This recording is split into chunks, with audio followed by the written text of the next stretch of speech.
Alright, and welcome to another secret band video. We'll see how secret this stays. Again, brought to you by Groovin Vodka. I mean, they're not my official sponsor. I know this because they're not sending me any free vodka, but that's okay. I don't mind paying for this vodka because it allows me to have freedom from sobriety. Where to start?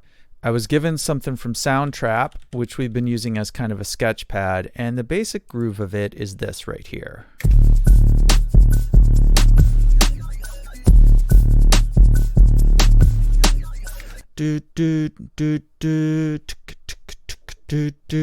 Problem with Soundtrap is, well, it's kind of limited. You know, it's kind of limited in the cool sounds, but it's also kind of limited in like what you can actually like do easily. And if you're used to flying in Reaper, it's super frustrating. So what I did is I just imported this bit into Reaper. And today I'm going to go over some stuff that I've loosely organized in my brain. A technique for quickly adding reverb to if you just have a master track. I'll do a little bit of automation. I'll do one of my processes for getting stuff from my head very spontaneously with vocalizations to actually like putting it in the session. Oh, I'm going to go over some cool plugins, and then I'm going to record some live drums and give you some ideas about like cheating on live drums. Let's just get started. So this again was the groove. And my bandmate said, "Hey, what do you hear as the melody line on that?"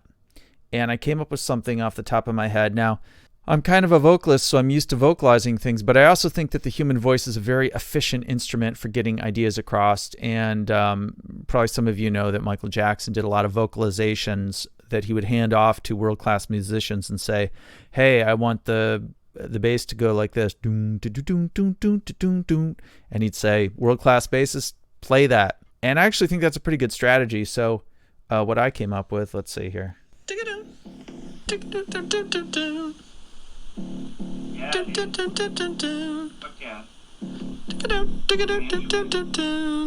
Where do the drums kick in?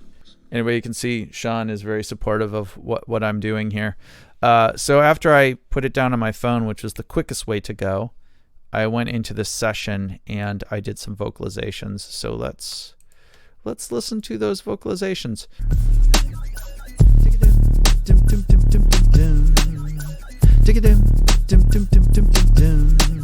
So that was one I was considering the piano, and then here's another one that I was considering the horn.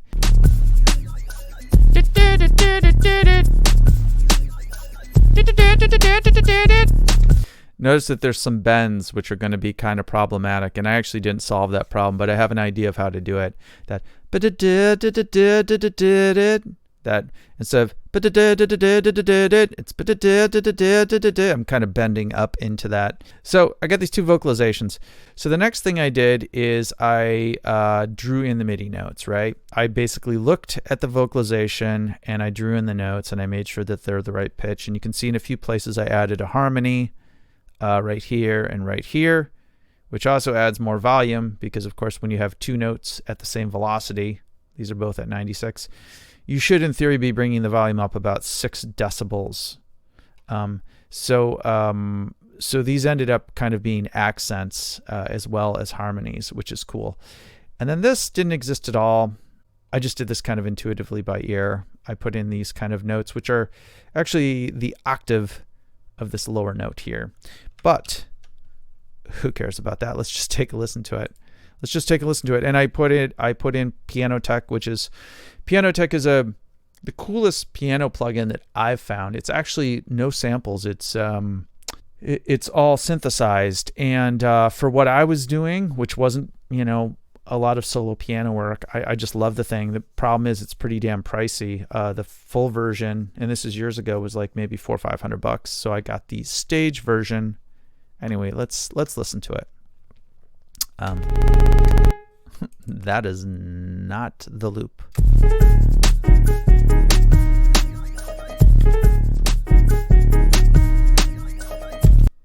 Let's turn off this continuous scrolling here.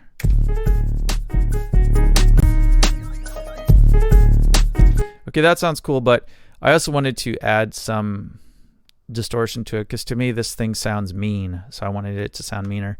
And so here's where I'm going to plug this author's plugins. These are under the JSFX plugins, which are free for Reaper, and this particular author's name is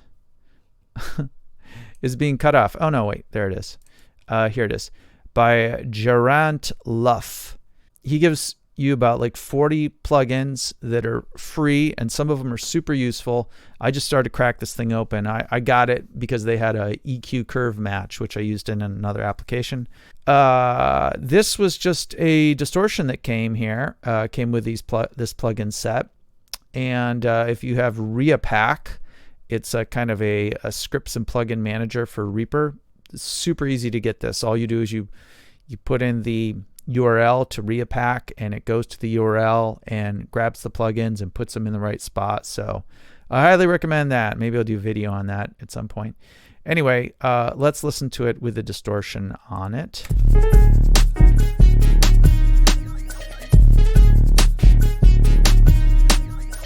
Okay, so I'm digging that.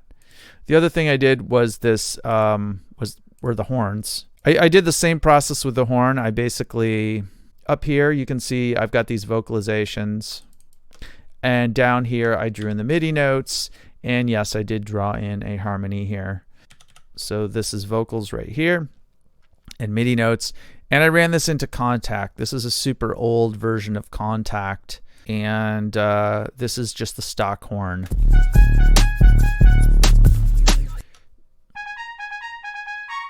Now I got to tell you that this version of the horn in Kontakt does nothing for me. It does not inspire me at all. And one of the reasons I will not be repurchasing Kontakt is because you get this huge library of stock sounds, and you might think to yourself, oh, I'm covered for brass, I'm covered for organs, I'm covered for bass, I'm covered for all these things. But then when you actually drill into it, it's just a lot of very proficient but boring stuff. Nothing sounds cool in there. I use probably less than 5% of all the stock sounds. And so I guess the idea is that after you spend $500 on Kontakt, which I bought it years ago, so it was expensive. After you spend $500 on Kontakt, I guess you're supposed to go out and spend like another $1,000 on libraries. Well, you know, for a person that doesn't make much money doing music, that wasn't much of a sales pitch for me. Okay, enough of that. So here's what we have. So the first thing I did is I decided to run kind of a vocoder on this. So what I've been doing is vocalizing the horn, and then using a vocoder. Let me just open up this vocoder here, because I always get confused about vocoders. But in this note here, and by the way, this is just Reaper's stock vocoder. It says send the signal to be detected to the main inputs. Now, the way I have this set up, the signal to be detected is my own voice. It's my vocalization. And the signal to be modulated to the second set of inputs, in which case is the Kontakt library here. So let's listen to this.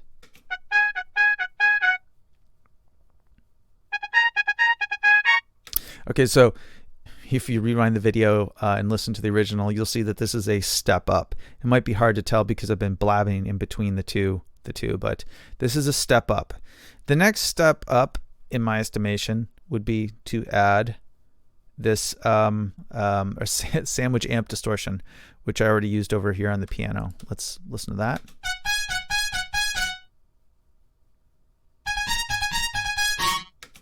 Okay, and then we're going to add this huge reverb, this Atlantis reverb, which is also this plugin by this developer, Geraint Luff. Thank you, Geraint. I hope I'm saying your name right.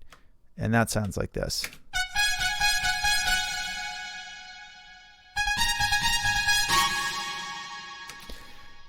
So just as a reminder of what this sounded like before. That was the original. Okay, so quite the distance in my view from the stock to what we're actually using. So let's listen to this.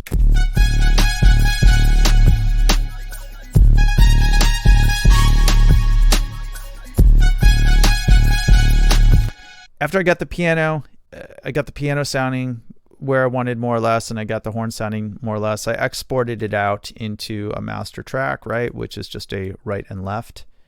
And I brought it over here because I was going to play with it more. The first thing I did is I sliced and diced it. As you can see, there are a bunch of slices here.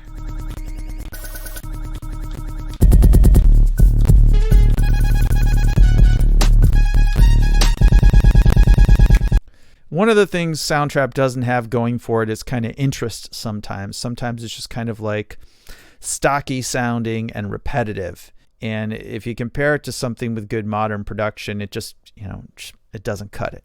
So I sliced this up by ear. I think these are 16th notes. I just sliced on the grid. And I actually don't do any fades on this, which is why I'm breaking some of these cardinal rules of digital audio, such as, you don't want to have any vertical lines in your audio. You don't want to have any horizontal. Vertical is, pops generally, and horizontal are generally distortion. Maybe I'll do a video on that. But anyway, let's listen to it. And so of note here, there are some stutters in the kick here, right? And that kind of tick, tick, tick, tick, tick, tick that you're hearing on the top is because, again, I broke those rules. And this is probably a little over the top, but that's why you're hearing that click, click, click, click, click. And then I also grabbed this over here, which is a snare, probably from somewhere over here.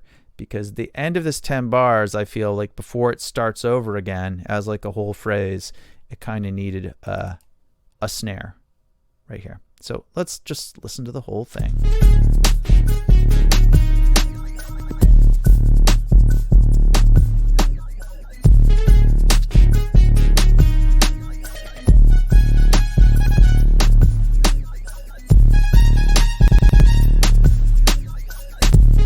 Next thing I thought to myself is, would it be cool if the snare has some reverb on it? But not all the snares, just some of the snares.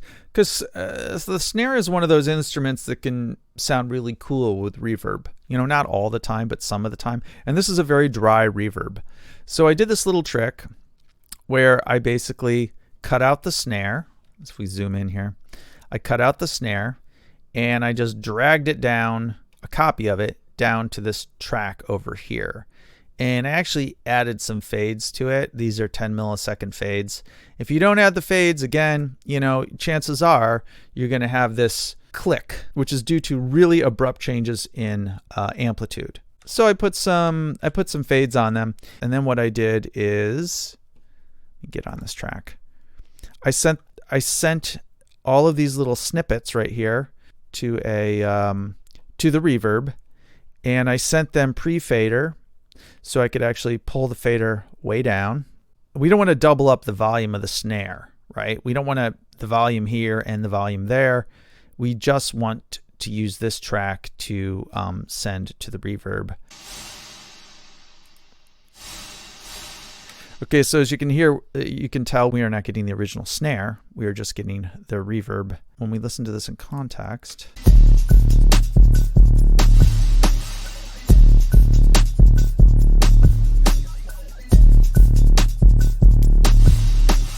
as I listen to it, I'm thinking to myself, this reverb has too much delay on it. It's got too much delay between the time the snare goes there and you start hitting the reverb. But when you hear it in context, what it does is it kind of alternates between wet and dry snares, right? Dry.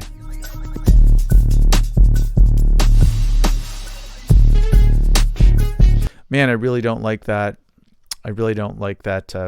Pre-delay. It's too long. The other thing I did is I added some live drums, because a lot of the times with the canned stuff, unless it's a sample, it just doesn't sound cool. So I have some percussion stuff set up right behind me. I have this hi-hat right here, and I did this with brushes. And I could have done it with sticks, but sometimes sticks are just too clicky and they just don't sound as cool. So I did it with brushes. I believe the pattern I played is something like this.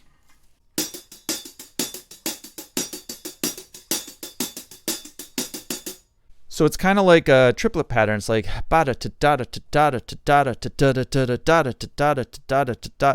And then I increased the rate on it. I doubled up the speed on it, which actually sounds supernatural. Let's listen to the supernatural sounding.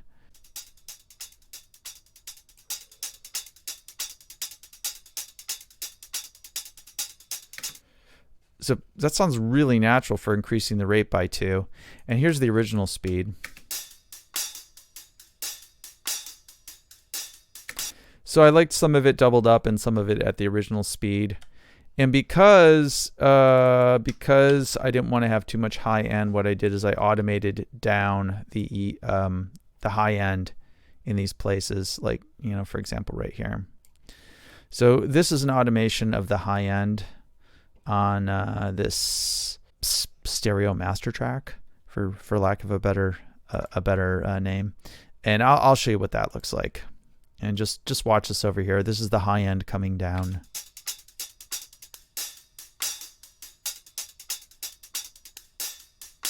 So this happens every time I bust in with the recorded hi-hat, which is down here. So when you put everything together, you have something like this.